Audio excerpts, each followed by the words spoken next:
We rush through life, chasing happiness like a fleeting prize on the horizon. Yet, the purest joy often waits, quietly hidden, in the space we just ran past. Ethan knew this rush well. He was a young architect, brilliant but burdened by an intense need for perfection. Every design, every presentation, every email had to be flawless. He believed that only by being perfect could he truly deserve success, and more importantly, be worthy of approval. His office was a clean, minimalist space, reflecting his mind, organized, but terribly empty of warmth. His life was a constant sprint, and he rarely looked back. He was always chasing the full feeling he thought perfection would bring. One rainy Tuesday, Ethan received a call that changed the tempo of his sprint.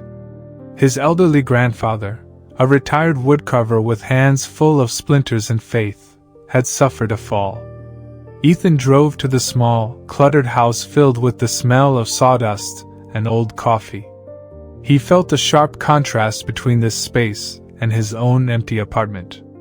His grandfather, resting in bed, asked Ethan to finish a small project, a simple wooden box intended for his neighbor, Mrs. Elena, who had just lost her beloved dog.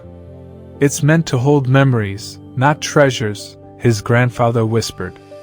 "It just needs to be honest, Ethan. Not perfect." Ethan looked at the partially finished box. The lid was slightly uneven, and one corner had a visible, almost clumsy patch where a knot in the wood had been repaired. His internal alarm screamed. Imperfection.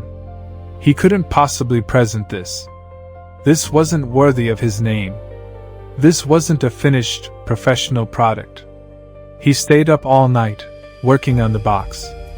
He took it apart, sanded down the uneven lid until it was perfectly smooth, and replaced the patched corner with a clean, sharp piece of new wood.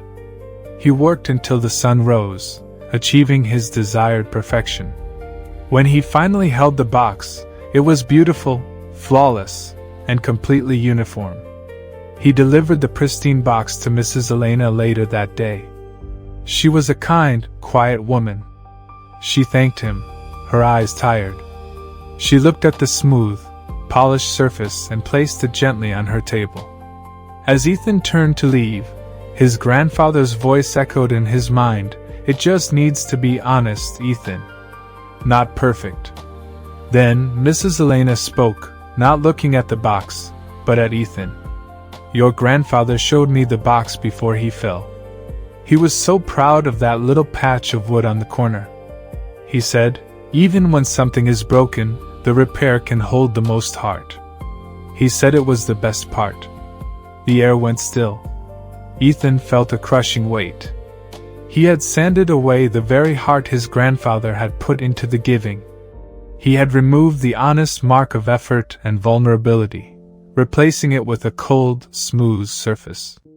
In his chase for perfection, he had sacrificed meaning. He saw, finally, that the flaw was not in the wood, but in his own faith in flawless beauty. The perfectly smooth box now felt terribly empty. The real joy was in the shared imperfection. This single, small act of destruction, the removal of the patch, was the moment of profound change. Ethan understood. His constant seeking of approval had blinded him to the beauty of human truth. Life, like the patched corner, is beautiful because of its repairs, not in spite of them. He learned that the truest worth is found not in being flawless, but in having the courage to show where we have been mended. The only way to fill the empty spaces in our lives is to stop chasing perfection and start embracing the messy, beautiful reality of our own heart. If this story touched your heart, share it with someone who needs to stop seeking approval.